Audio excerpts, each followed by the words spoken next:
அவசியம் இல்லைனாலும் அந்த ஆர்வம் பசங்களை உருவாக்கணும் அப்படிங்கிறதுக்காக பண்ணிட்டு இருக்கிறாங்க 2 பேரும் சொல்லுவார் அடிக்கடி. நான் தான் அவரோட முதல் சிசியம் அப்படிங்கிறாரு. சரி.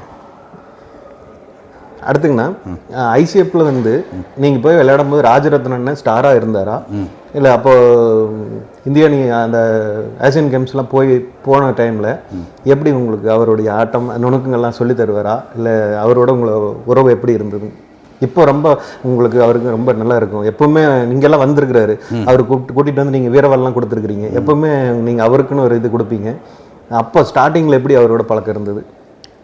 ஸ்டார்டிங்கில் எல்லாம் பெரிய பழக்கம்லாம் இல்லை, அவர் நம்மளும் பெரிய பழக்கம் இல்லை. அப்புறம் எடுத்து ஆடும்போது நம்ம நல்லா ஆடுறது அவருக்கு பிடிச்சி தான் என்ன கூப்பிட்றாரு, வந்துடுறியா ஐசிஎஃப் வந்துடுறியான்னு சொல்லி கூப்பிட்றாரு. சரிங்க, சரி வரேன்னு சொல்லிட்டு தான் நம்ம போகிறோம். போனதுக்கப்புறமா ராஜரத்னம் வந்து ஆரம்பத்தில் அவருடைய நான் பார்த்து ரசிக்கும்போது விளையாண்ட கேமு நான் போய் ஒன்றா சேர்ந்ததுக்கப்புறம் கொஞ்சம் டவுன் ஆயிடுச்சு. ஓகேங்க, அவர் கேமு டவுன் ஆகிடுச்சு. இல்லை ஏஜி வயசான எல்லாத்துக்கும் ஃபேக்ட்டு அது அந்த மாதிரி ஒரு இதாச்சு.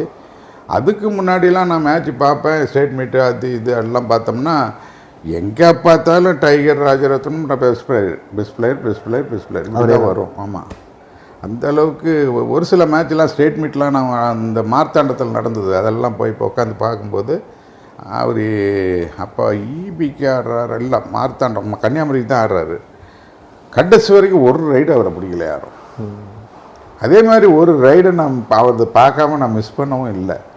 ஆனால் அவர் ஆடுனா நீங்கள் அப்போ ஐயோ அப்படி அதை அப்படி ஊறிடுவேன். ஆமாம், நீங்கள் முன்ன ஒரு தடவை சொல்லியிருக்கிறீங்கண்ணா, யாரோ ஒரு பெஸ்ட்டு கார்னர் வந்து ஆங்கிள் ஷூட் பண்ணிட்டார் ஒரு தடவை. ஆமாம், அதை வந்து கோதமணி அவரை போய் மறுபடியும் ஆங்கிள் டபுள் தடவை ரிலீஸ் பண்ணாருன்னு சொன்னீங்க. அது மணமேட்டில் வச்சு அது நடந்தது. சரிங்கண்ணா, பிஎன்டியில் கோதமணிமாறன்னு சொல்லி ஒருத்தர் இருப்பார், நல்ல ஹைட்டு, கை காலெல்லாம் நல்லா நீட்டாக இருக்கும். சரிங்கண்ணா, ரைட்லாம் பண்ண மாட்டார், டிஃபென்ஸ் கார்னர் நல்லா ஆங்கிள் வைப்பார்.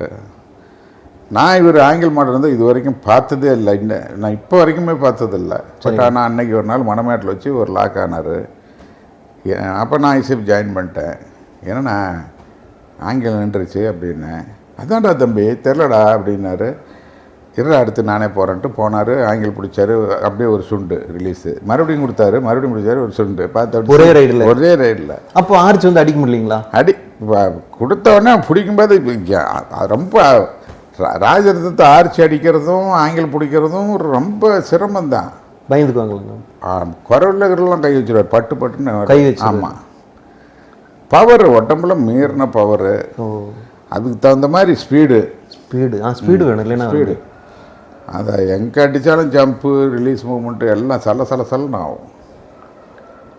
அந்த மாதிரி அவர் அது அப்படியே அப்புறம் அப்படி தான் ஆடிக்கிட்டு இருந்தோம். சரிங்கண்ணா, ஆனாலும் அவர் தூத்துக்குடி மேட்சில் 2001 நினைக்கிறேன், அப்போ வந்து ஃபைனலில் தமிழ்நாடு போலீஸ் வந்து ரொம்ப பீக்கில் அந்த சுரேந்தர்லாம் நல்லா விளையாண்டுருக்காங்க, நல்ல யங்ஸ்டர்ஸு.